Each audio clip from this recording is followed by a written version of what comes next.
ಬಹಳ ಹಿಂದಿನ ಕಾಲದಲ್ಲಿ ಜನರು ದೇವರನ್ನು ಸರಿಯಾಗಿ ತಿಳಿಯದೆ ತಮ್ಮ ತಮ್ಮ ದಾರಿಯಲ್ಲಿ ಬದುಕುತ್ತಿದ್ದರು.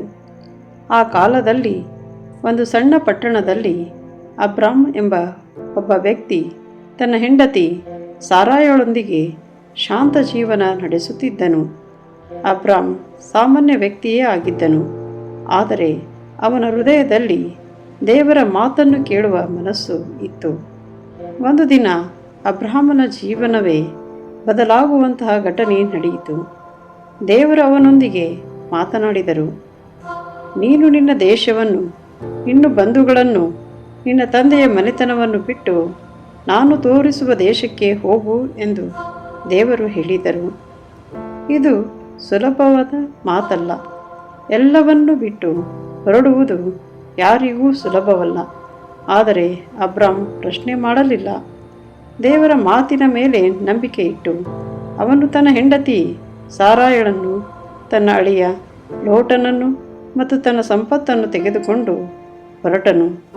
ಅಬ್ರಾಮನಿಗೆ ದೇವರು ಒಂದು ಮಹಾ ವಾಗ್ದಾನವನ್ನು ನೀಡಿದರು. ನಿನ್ನಿಂದ ಒಂದು ದೊಡ್ಡ ಜನಾಂಗವನ್ನು ಉಂಟು ಮಾಡುತ್ತೇನೆ, ನಿನ್ನನ್ನು ಆಶೀರ್ವದಿಸುತ್ತೇನೆ, ನಿನ್ನ ಮೂಲಕ ಎಲ್ಲ ಜನಾಂಗಗಳು ಆಶೀರ್ವಾದ ಪಡೆಯುವವು ಎಂದು ದೇವರು ಹೇಳಿದರು. ಆದರೆ ಒಂದು ದೊಡ್ಡ ಸಮಸ್ಯೆ ಇತ್ತು. ಅಬ್ರಾಮ್ ಮತ್ತು ಸಾರಾಳಿಗೆ ಮಕ್ಕಳು ಇರಲಿಲ್ಲ. ವರ್ಷಗಳು ಕಳೆದರೂ ಅವರ ಜೀವನದಲ್ಲಿ ಆ ಆಶೆ ನೆರವೇರಲಿಲ್ಲ. ಕಾಲ ಸಾಗಿದಂತೆ ಅವರು ವೃದ್ಧರಾದರು. ಮಾನವೀಯ ದೃಷ್ಟಿಯಲ್ಲಿ ಮಕ್ಕಳಾಗುವುದು ಅಸಾಧ್ಯವಾಗಿತ್ತು. ಆದರೂ ದೇವರು ತಮ್ಮ ವಾಗ್ದಾನವನ್ನು ಮರೆತಿರಲಿಲ್ಲ. ಒಂದು ರಾತ್ರಿ ದೇವರು ಅಬ್ರಾಮನನ್ನು ಹೊರಗೆ ಕರೆದುಕೊಂಡು ಹೋಗಿ ಆಕಾಶವನ್ನು ತೋರಿಸಿ, ನೀವು ನಕ್ಷತ್ರಗಳನ್ನು ಎಣಿಸಬಲ್ಲೆಯಾ? ನಿನ್ನ ಸಂತಾನವು ಅಷ್ಟೇ ಅನೇಕವಾಗಿರುತ್ತದೆ ಎಂದು ಹೇಳಿದರು. ಅಬ್ರಾಮ್ ದೇವರನ್ನು ನಂಬಿದನು. ಆ ನಂಬಿಕೆಯನ್ನು ದೇವರು ನೀತಿಯಾಗಿ ಎಣಿಸಿದರು. ಆ ಕ್ಷಣದಿಂದ ಅಬ್ರಾಮನ ಹೆಸರು ಅಬ್ರಹಾಮ ಎಂದು ಬದಲಾಯಿತು, ಅಂದರೆ ಅನೇಕ ಜನಾಂಗಗಳ ತಂದೆ. ಸಾರಾಯಳ ಹೆಸರು ಸಾರಾ ಎಂದು ಬದಲಾಯಿತು. ದೇವರು ಸ್ಪಷ್ಟವಾಗಿ ಹೇಳಿದರು, ನಿನಗೂ ಸಾರಾಗಿಗೂ ಮಗನಾಗುತ್ತಾನೆ. ಮೊದಲು ಅವರು ಆಶ್ಚರ್ಯಪಟ್ಟರು. ಮಾನವೀಯವಾಗಿ ಅದು ಅಸಾಧ್ಯವೆನಿಸಿತು. ಆದರೆ ದೇವರಿಗೆ ಅಸಾಧ್ಯವೆಂಬುದೇ ಇಲ್ಲ. ದೇವರು ಹೇಳಿದಂತೆ ಸರಿಯಾದ ಸಮಯದಲ್ಲಿ ಸಾರಾ ಒಬ್ಬ ಮಗುವಿಗೆ ಜನ್ಮವನ್ನು ನೀಡಿದಳು. ಆ ಮಗುವಿನ ಹೆಸರು ಇಸಾಕ್. ಆ ಮಗು ಅಬ್ರಹಾಮನ ನಗುವಿನ ನಿರೀಕ್ಷೆಯ ದೇವರ ವಾಗ್ದಾನದ ಸಂಕೇತವಾಗಿತ್ತು. ಇಸಾಕ್ ಬೆಳೆದಾಗ ದೇವರು ಅಬ್ರಹಾಮನನ್ನು ಅತ್ಯಂತ ಕಠಿಣ ಪರೀಕ್ಷೆಗೆ ಒಳಪಡಿಸಿದರು. ನಿನ್ನ ಮಗನಾದ ಇಸಾಕನನ್ನು ತೆಗೆದುಕೊಂಡು ಹೋಗಿ ನನಗೆ ಯಜ್ಞವಾಗಿ ಅರ್ಪಿಸು ಎಂದು ದೇವರು ಹೇಳಿದರು. ಅಬ್ರಹಾಮನ ಹೃದಯ ಒಡೆದು ಹೋಯಿತು. ಅವನು ತುಂಬ ಪ್ರೀತಿಸಿದ ಮಗ, ದೇವರು ಕೊಟ್ಟ ವಾಗ್ದಾನದ ಮಗು. ಆದರೂ ಅಬ್ರಹಾಮ ದೇವರ ಮೇಲೆ ನಂಬಿಕೆಯನ್ನು ಕಳೆದುಕೊಳ್ಳಲಿಲ್ಲ.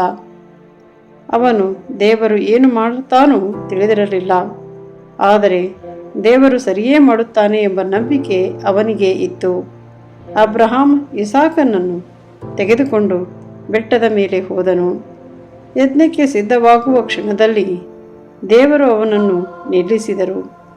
ನಿನ್ನ ನಂಬಿಕೆಯನ್ನು ನಾನು ನೋಡಿದ್ದೇನೆ ಎಂದು ದೇವರು ಹೇಳಿದರು. ದೇವರು ಇಸಾಕಿನ ಬದಲಿಗೆ ಒಂದು ಕುರಿಯನ್ನು ಒದಗಿಸಿದರು.